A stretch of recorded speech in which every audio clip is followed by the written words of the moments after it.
everyone, this is Prashant and today here we are going to study the electric field intensity due to a charged plane sheet. ये हमारा Gauss law का second application है। इस derivation के अंदर basically हम एक charge plane sheet लेंगे और फिर उसके लिए इलेक्ट्रिक फील्ड कैलकुलेट करने की कोशिश करेंगे with the help of the electric flux. चलिए पहले अपने बेसिक्स देखते हैं कि इस डेरिवेशन के लिए हमें कौन कौन से पॉइंट्स पता होने चाहिए। फर्स्ट ऑफ ऑल, आपके पास एक थिन इन्फिनिट प्लेन शीट है, ठीक है। अब अगर मैं एक प्लेन शीट के ऊपर चार्ज डिफाइन ना करूं, ठीक है, then I can't draw the electric field. But अगर मैं बता दूं कि उसके ऊपर पॉजिटिवली चार्ज फील्ड है, ठीक है, it means there is a sheet you have, means आप ये मेरा हाथ समझिए, ठीक है। तो शीट से इस साइड भी इलेक्ट्रिक फील्ड निकलेगी और दूसरी साइड भी, मतलब इलेक्ट्रिक फील्ड इस साइड भी जा सकती है और दूसरी साइड भी जा सकती है। ओके, चलिए अगर इतनी बात आप लोगों को समझ में आई तो आगे बढ़ते हैं। सेकंड चीज़, यहाँ पे अब हम जो चार्ज डेंसिटी यूज़ करेंगे उसको हम किससे रिप्रेजेंट करेंगे? सिग्मा से। सिग्मा किसे शो करता है? सरफेस चार्ज डेंसिटी को। मैं ऑलरेडी अपनी चार्ज डिस्ट्रीब्यूशन वाले पार्ट में बता चुका हूँ लास्ट वीडियो के अंदर, ठीक है, कि अब हमारे पास जो फिगर है वो 2D फिगर है, सरफेस एरिया इसके पास मौजूद होगा अपना, इसलिए हम इसमें सिग्मा का यूज़ करेंगे। लास्ट वीडियो में हमने लैम्डा का यूज़ किया था जब वहाँ पे लीनियर चार्ज डेंसिटी की बात हो रही थी एक 1D इमेज के लिए। ओके, चलिए देखना शुरू करते हैं। ये मैंने वो शीट ले रखी है, ओके। अभी मैं इस पर प्लस चार्ज कंसीडर करता हूँ, तो इससे इलेक्ट्रिक फील्ड कैसे निकल रही होगी? इस तरफ, और दूसरी साइड से इस तरफ जा रही होगी इलेक्ट्रिक फील्ड। अब इस इलेक्ट्रिक फील्ड के मैग्नीट्यूड को फाइंड करने के लिए मैंने एक गॉसियन सरफेस अज्यूम किया। उस गॉसियन सरफेस की जो मैंने शेप ली वो मैंने चुनी सिलेंड्रिकल शेप। ओके, कंपलसरी नहीं है कि आप सिलेंडर ही चुने, आप कोई दूसरी शेप चुन सकते हैं। फ़र्क कितना पड़ेगा वो मैं अभी आप लोगों को एक्सप्लेन करने जा रहा हूँ। ओके, देखिए मैंने यहाँ पे सिलेंड्रिकल शेप चुनी, ठीक है, तो इसका क्रॉस सेक्शन एरिया अभी मैं ए मान के चल रहा हूँ, ओके। और इस ए को क्या वैल्यू होगी सिलेंडर के लिए? सिलेंडर के लिए इसकी वैल्यू होगी πr²। न्यूमेरिकल्स के अंदर आपको ये पोर्शन देखने को मिलेगा, मार्क बूस्टर सीरीज में इसके बहुत सारे क्वेश्चन है, ठीक है। तो ए की वैल्यू πr² है। कब? जब मैं गॉसियन सरफेस सिलेंड्रिकल शेप में कंसीडर कर रहा हूँ। जबकि अगर यही क्यूबॉइड होता या क्यूब होता तो ये साइड का स्क्वायर होता। इसलिए इस डेरिवेशन के अंदर हमने एक जनरल लिया है, ए से रिप्रेजेंट किया है अपने एरिया ऑफ क्रॉस सेक्शन को। चलिए अब डेरिवेशन की तरफ बढ़ते हैं। डेरिवेशन के दोबारा से वही दो पार्ट गॉस लॉ के अंदर, एक बार हम ई डेल्टा एस लगाते हैं, दूसरी बार हम क्यू ओवर एप्सिलॉन नॉट लगाते हैं, फिर दोनों को आपस में इक्वेट करते हैं और आंसर निकालने की कोशिश करते हैं। तो ये तो था पहला वाला पार्ट, ई डेल्टा एस। अब अगर मैं एक सिलेंडर कंसीडर करता हूँ तो मेरे पास तीन तरह के सरफेसेस आएंगे। For a cylinder we will have 3 surfaces. देखिए कौन कौन से। पहला, अगर मान लीजिए पेन मेरा सिलेंडर है, ठीक है, तो एक ये ऊपर की साइड जाता हुआ, एक नीचे की साइड, और ये उसका कर्व सरफेस। तो same here we are showing, ठीक है। ये सिलेंडर एक सर्कल है, this is the second circle, और ये उसका कर्व सरफेस एरिया है। समझ आया सभी लोगों को? चलिए, ई delta S for the surface 1, E delta S for the surface 2, E delta S for the surface 3। अब एक एक करके सरफेस की अगर हम बात करें, चलो सबसे पहले बात करते हैं सरफेस नंबर 2 की। ये है सरफेस 2, मतलब ये वाला, ठीक है, ये वाला पोर्शन। अच्छा, इलेक्ट्रिक फील्ड कैसे जा रही है? या तो इस तरफ जा रही है या तो इस तरफ जा रही है। और इस सरफेस का एरिया वेक्टर किस तरफ बन रहा है? ऊपर की तरफ, ऐसे।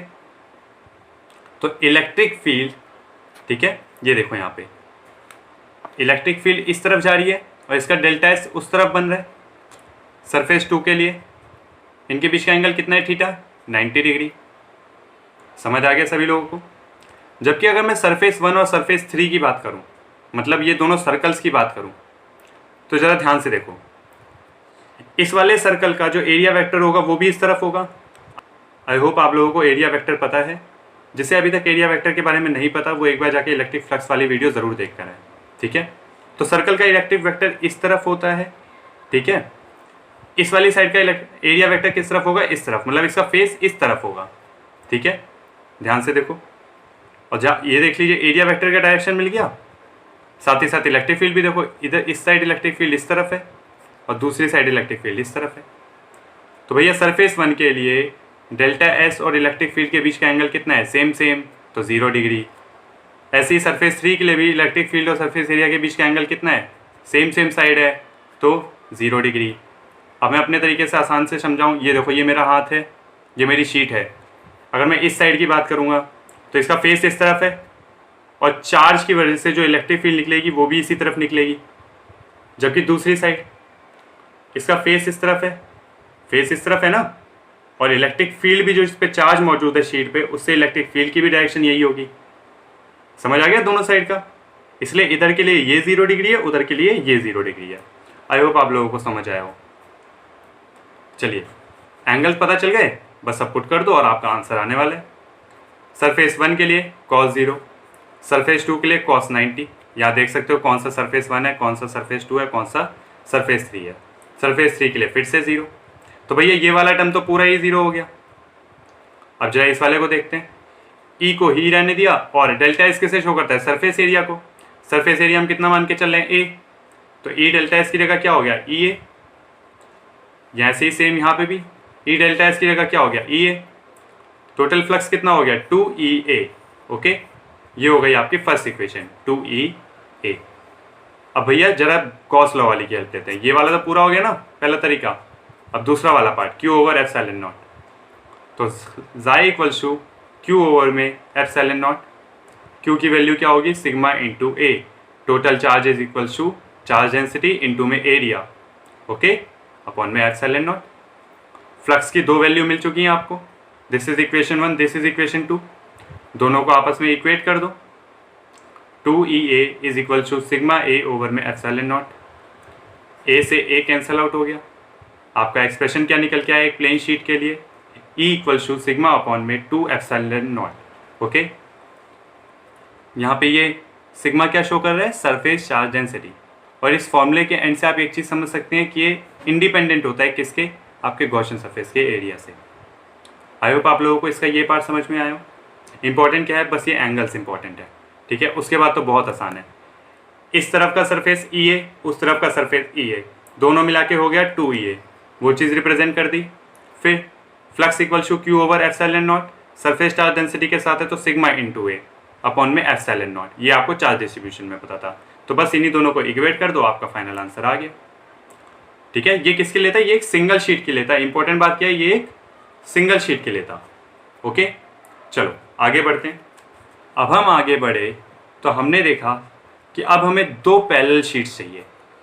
हमने दो पैरेलल शीट्स ली और अब इसके लिए हमें इलेक्ट्रिक फील्ड फाइंड करनी है। ऐसे क्वेश्चंस के अंदर इलेक्ट्रिक फील्ड 3 रीजन के अंदर फाइंड करनी होती है, रीजन 1, रीजन 2 और region 3। Okay, region 1, 2 and 3। Region 2 कहाँ है? दोनों प्लेट्स के बीच में। रीजन 1 जो आपकी लेफ्ट वाली प्लेट के लेफ्ट में हो और ये राइट वाले के राइट में। ओके, अब भैया ये डेरिवेशन बहुत आसान है। अभी क्योंकि मैं जनरल कर रहा हूँ, देखो अभी मैंने नहीं बताया कि प्लेट पॉजिटिवली चार्ज है या नेगेटिवली चार्ज है। अभी मैं उसे सिग्मा 1 और सिग्मा 2 मान के चल रहा हूँ। जब आप न्यूमेरिकल करते हो तो ये चीज़ ज़्यादा आसान लगती है, बट अभी मैं एक जनरल फॉर्मूला निकालूंगा, ठीक है। तो अभी हम इलेक्ट्रिक फील्ड की डायरेक्शन कैसे शो करेंगे ज़रा उसे देखते हैं। भाई आप लोग एक चीज़ याद रखना बस, कि अगर कहीं भी आप किसी चीज़ को ओरिजिन पे रखते हो तो उसका लेफ्ट साइड जो होता है नेगेटिव होता है, ठीक है। ओरिजिन से लेफ्ट साइड जाने पे आप नेगेटिव जाते हो और राइट साइड जाने पे आप पॉजिटिव जाते हो। इतनी बात अगर आप लोगों को याद है तो आपके लिए डेरिवेशन बहुत आसान है, ठीक है। बस ये चीज़ याद रखना, राइट पॉजिटिव लेफ्ट नेगेटिव और E equals to sigma upon में 2 एप्सिलॉन नॉट का formula for a single sheet. चलिए अब शुरू करें डेरिवेशन, देखिएगा कितनी आसान है। पहले रीजन 1 लेते हैं, ये है मेरा रीजन 1, ठीक है। रीजन 1 में अगर मेरी पहली प्लेट से, ये मेरा ओरिजिन है, हर एक प्लेट को अपना ओरिजिन दे दो एक, ठीक है।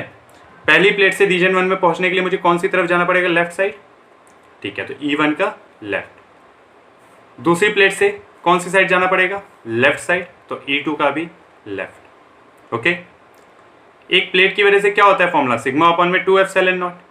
और E1 के लिए डेंसिटी कितनी है? सिग्मा 1, तो सिग्मा 1 अपॉन में 2 एप्सिलॉन नॉट। लेफ्ट डायरेक्शन को माइनस से शो करिएगा, याद रखिएगा, लेफ्ट मतलब माइनस, ठीक है। E2 भी सिग्मा 2 अपॉन में 2 एप्सिलॉन नॉट, लेफ्ट है इसलिए इसे भी माइनस से, माइनस कॉमन निकल गया, sigma 1 plus sigma 2 over 2 epsilon not. समझ आ गया ये एक्सप्रेशन? चलो अब रीजन 2 में आप लोग खुद ट्राई कर सकते हो। अगर मैं E1 वाली, ये मेरी नंबर 1 प्लेट है, ये मेरी नंबर 2 प्लेट है, ठीक है। तो पहले नंबर 1 प्लेट से मुझे रीजन 2 वाले पॉइंट पे पहुंचना है। किधर गया मैं? राइट की तरफ गया। कौन सी साइड? राइट। जबकि अगर सेकंड प्लेट से मुझे इस पॉइंट तक पहुंचना होता तो मेरे को कौन सी साइड जाना होता? लेफ्ट। इसलिए E2 का लेफ्ट। ओके, आगे बढ़े तो भैया सिग्मा अपॉन में 2 एप्सिलॉन नॉट इसका भी, सिग्मा अपॉन में 2 एप्सिलॉन नॉट इसका भी। ये सिग्मा 1 है, ये सिग्मा 2 है, इनकी चार्ज डेंसिटी। साइन देखो, ये राइट था इसलिए प्लस में है, ये लेफ्ट में है इसलिए ये माइनस में है। ओवरऑल क्या हुआ? Sigma 1 minus sigma 2 over 2 epsilon not. Simple है। लास्ट रीजन देखो, रीजन 3। तो भैया अगर मेरे को इस प्लेट से रीजन 3 तक जाना तो मैं कौन सी साइड चल के जाऊंगा? राइट साइड में। देखो राइट साइड है ना। ऐसे ही अगर इस प्लेट से यहां तक पहुंचना होगा तभी मैं कौन सी साइड चलूंगा? राइट साइड में। तो दोनों के दोनों क्या है? राइट। इसलिए ये भी प्लस में है वैल्यू और ये भी प्लस में है। समझ आ गया? हो सकता है आपके एग्जाम से आपसे ये जनरल एक्सप्रेशन पूछा जाए, या हो सकता है ये जनरल एक्सप्रेशन पूछा जाने की जगह वो आप लोगों को कोई क्वेश्चन दे दे इसके ऊपर बेस। तो लेट्स सी द क्वेश्चन।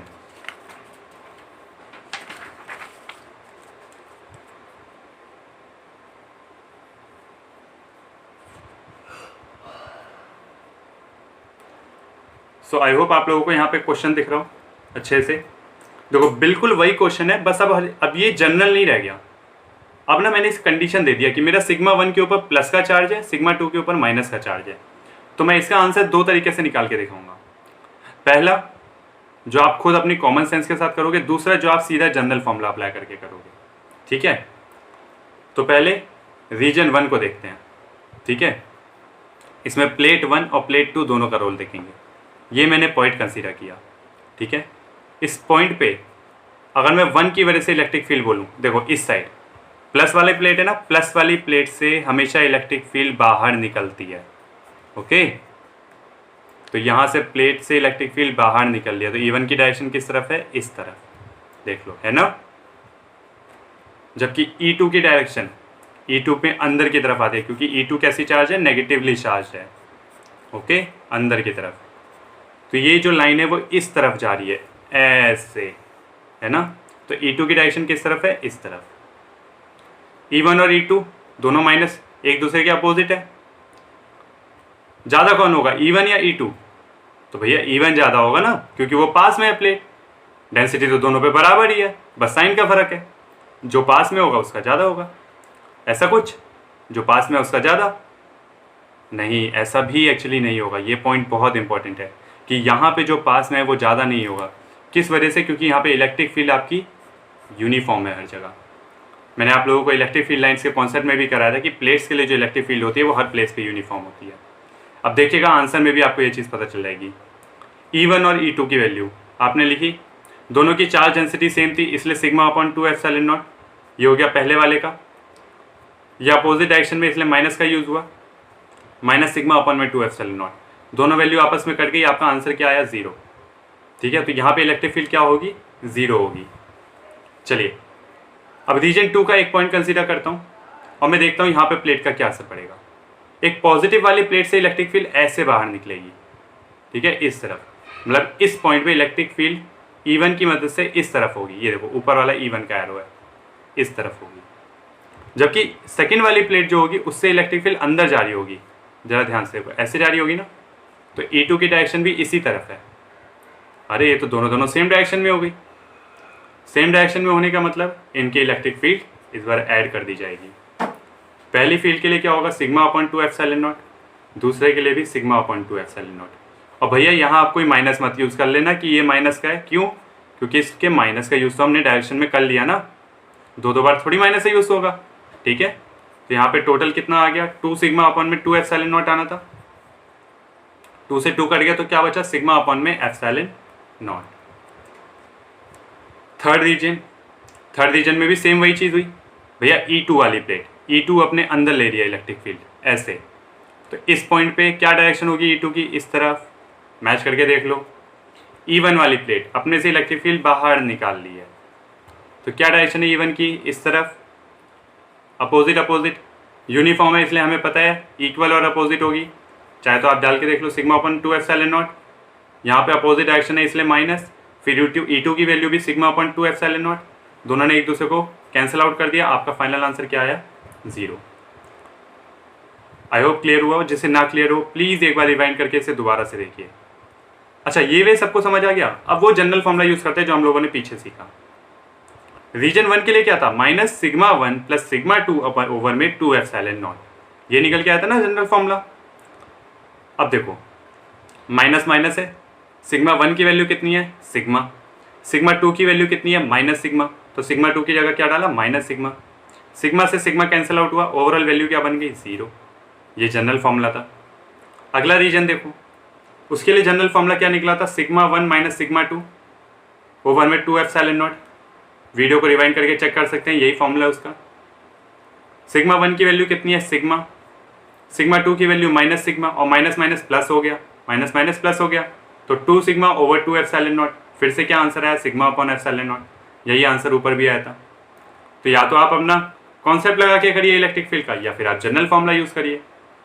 वैसे न्यूमेरिकल्स अगर एग्जाम में करने हैं ताकि आपसे कोई भी सिली मिस्टेक ना हो, तो प्लीज आप कॉन्सेप्ट को ज्यादा बेटर होगा कि प्रिपेयर कर लें, ठीक है। चलिए लास्ट वाले part, sigma 1 plus sigma 2 over 2 epsilon not.